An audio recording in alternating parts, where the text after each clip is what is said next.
السلام عليكم ورحمة الله تعالى وبركاته. مرحبا بالجميع وتحية إليكم من جديد. برنامج اليوم هو برنامج مهم موجه خاصة إلى الإخوة والأخوات الذين هم طارحون للتساؤل المهم عن قانون الكفالة الخماسية بالولايات المتحدة الأمريكية.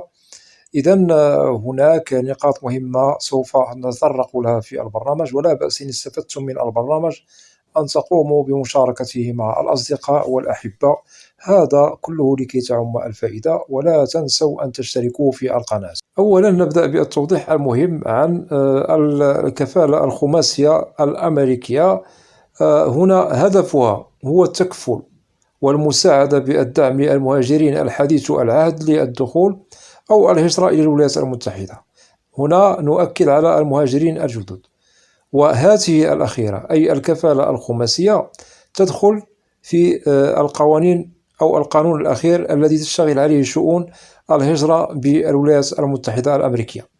وبالنسبة لهذه الكفالة تعنى من المجتمع المدني أي بالولايات المتحدة، والذي يجب أن تتوفر فيه الشروط إذا أراد أن يقوم بكفالة المهاجر الجديد. وكذلك تعنى بالهيئات الدينية الممثلة في المساجد والكنائس بالولايات المتحدة، وهذا يتبعه كذلك هيئات وجمعيات مدنية داخل الولايات المتحدة لها الاشتغال على كفالة المهاجر الجديد. وهذا كله للمساعدة ولدعم المهاجر الذي إن شاء الله ممكن أنه يدخل عن طريق الكفالة الخماسية، هذا كله إذا توفرت الشروط، وهذا سوف نوضحه لكم بعد قليل. ننتقل إلى دور الكفالة الخماسية لأجل دعم ومساعدة المهاجر الجديد للدخول إلى الولايات المتحدة كهجرة. إذن دور الكفالة الخماسية هو مهم، يخدم المهاجر الجديد على كل الأصعدة.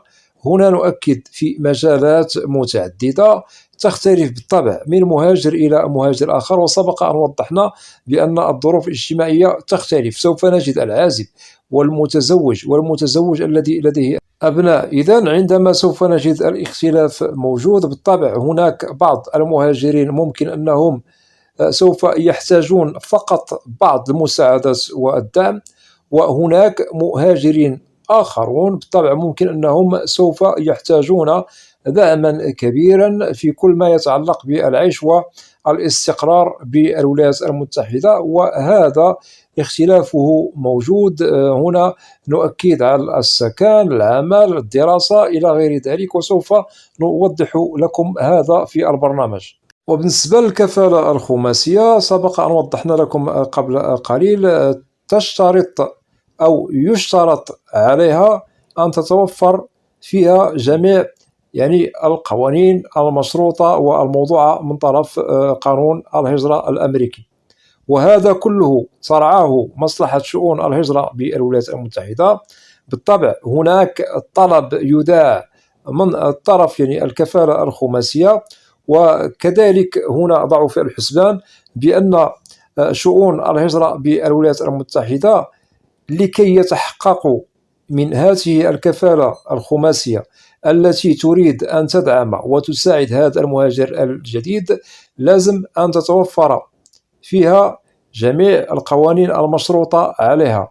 وهل هذا المهاجر تتوفر فيه كذلك الشروط للاستفادة من الكفالة الخماسية.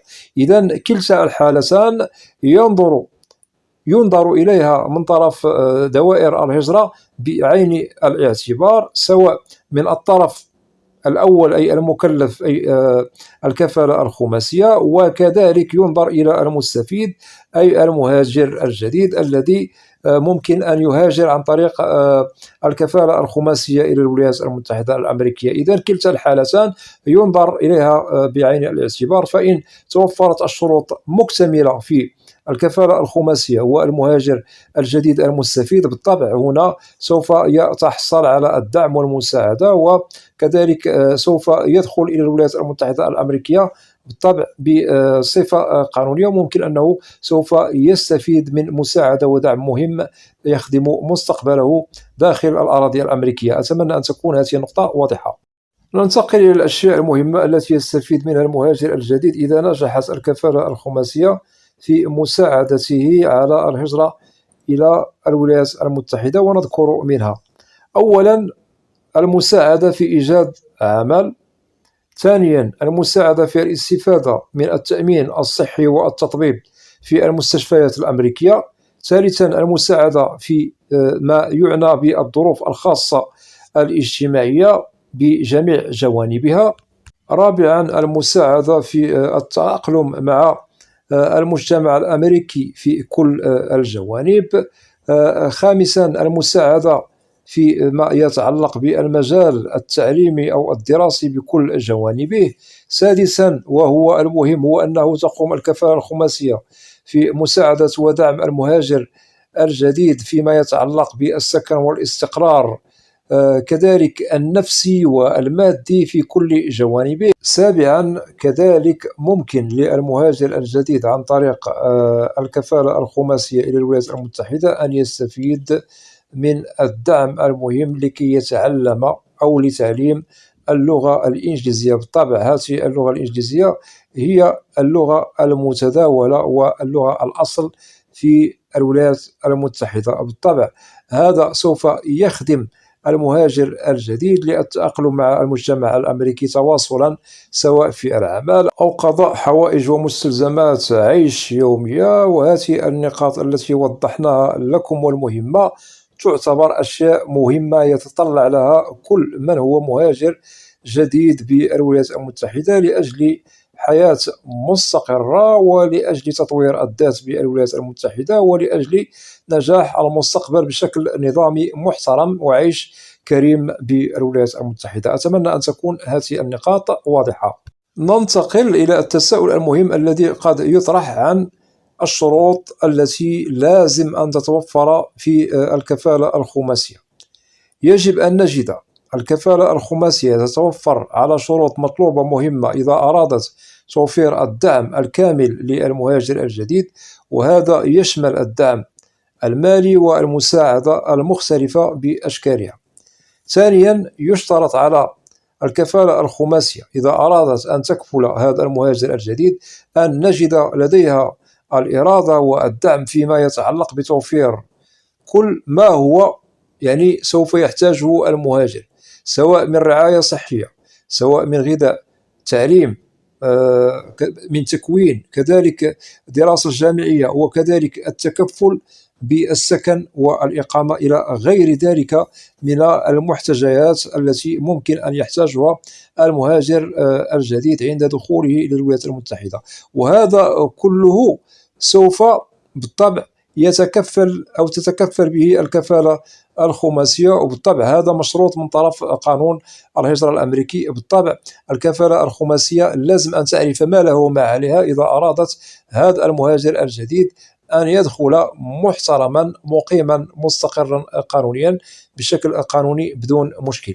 وكذلك يشترط على الكفالة الخماسية أن تكفل المهاجر لمدة منحصرة في أقل من 5 سنوات، ونسطر عليها. إذا مهمة الكفالة الخماسية لديها مدة وتنتهي، وهذا بالطبع يبدأ من تاريخ دخول المهاجر الجديد إلى الولايات المتحدة. عندما تنتهي المدة بالضبط أي 5 سنوات، لازم على هذا المهاجر الجديد أن يستقل لنفسه. وبالطبع 5 سنوات هي مدة إن شاء الله فيها خير كثير، ممكن أن يعتمد المهاجر الجديد على نفسه من بعد. أتمنى أن تكون هذه النقاط واضحة. وننتقل إلى رابعا، يشترط على الكفيل أو الكفالة الخماسية أن تظل ملازمة محترمة لكفالة المهاجر الجديد. وبالطبع هذا محكوم بالشروط الموضوعة من طرف قانون الهجرة الأمريكي. وكذلك هناك وقت ومدة موضوعة من طرف قانون الهجرة الأمريكي هي محسوبة على مهمة الكفالة الخماسية للمهاجر الذي تمت هجرته عن طريقها، وهذا كذلك لازم احترامه سواء من طرف الكفالة الخماسية. وكذلك يجب على المكفول به أي المهاجر الجديد أن يحترم القانون الموضوع فيما يتعلق في الكفالة الخماسية إقامة، وإلى غير ذلك من الأشياء التي هي موضوعة من طرف قانون الهجرة الأمريكي. إذا أردنا بالطبع أن تتم الأمور بخير وسلام، سواء من الكفالة الخماسية وكذلك المهاجر الجديد، لاحترام قانون الهجرة الأمريكي من كل الجوانب. أتمنى أن تكون هذه النقطة واضحة. إذا كل من هو إن شاء الله مقدم له كفالة خماسية إلى الولايات المتحدة الأمريكية، أولا لازم أن تعرفوا ما لكم وما عليكم، وكذلك لازم على الكفالة الخماسية تعرف ما له وما عليها. وبالطبع هناك قانون موضوع من طرف قانون الهجرة الأمريكي، قانون صارم لازم احترامه. وكذلك نؤكد بأن المهاجر عن طريق الكفالة الخماسية ممكن أنه يستفيد من العديد من المميزات المهمة في الوقت الذي هو منحصر، ووضحناه لكم لا يفوق 5 سنوات. وإن شاء الله ممكن أنكم سوف تجدوا المساعدة في البحث عن عمل، في الدراسة، في الإقامة، في تحسين الوضع من الحسن إلى الأحسن. وهذا كله لكي تتم يعني إقامتكم بالولايات المتحدة الأمريكية بخير وسلام. وممكن من بعد المهاجر أنه يعتمد على نفسه ويستقل لنفسه في كل شيء، سواء كنت عازبا أو متزوجا لديك أبناء، على مختلف يعني الظروف الاجتماعية. إذا هنا لازم إذا أردنا أن نقدم كفالة خماسية لمهاجر جديد، لازم هنا نسبق الأحداث، والأحداث تستبق بإيداع طلب لدى دوائر الهجرة بالولايات المتحدة. وإن شاء الله عندما ينجح الطلب تتم الإجراءات بخير وسلام. إذن هذه كحلقة أولى، وإن شاء الله هناك حلقة ثانية، ممكن حلقة ثالثة سوف أقوم بتنزيلها عما قريب عبر البرنامج. أتمنى أن تكون جميع النقاط التي وضحتها لكم واضحة. وإذا لديكم أسئلة تتعلق ببرنامج اليوم أو أي برنامج في القناة، فلا بأس أن تقوموا بوضع تعليق عبر القناة، وسوف تجدوا الإجابة عبر البرنامج المعروف بالقناة برنامج أسئلة وأجوبة، لأنني لا أستثني منكم أحدا. وأتمنى من الإخوة والأخوات الذين لا زالوا لم يشتركوا في القناة، أدعوكم للاشتراك في القناة وتفعيل زر الجرس ليصل إليكم كل جديد.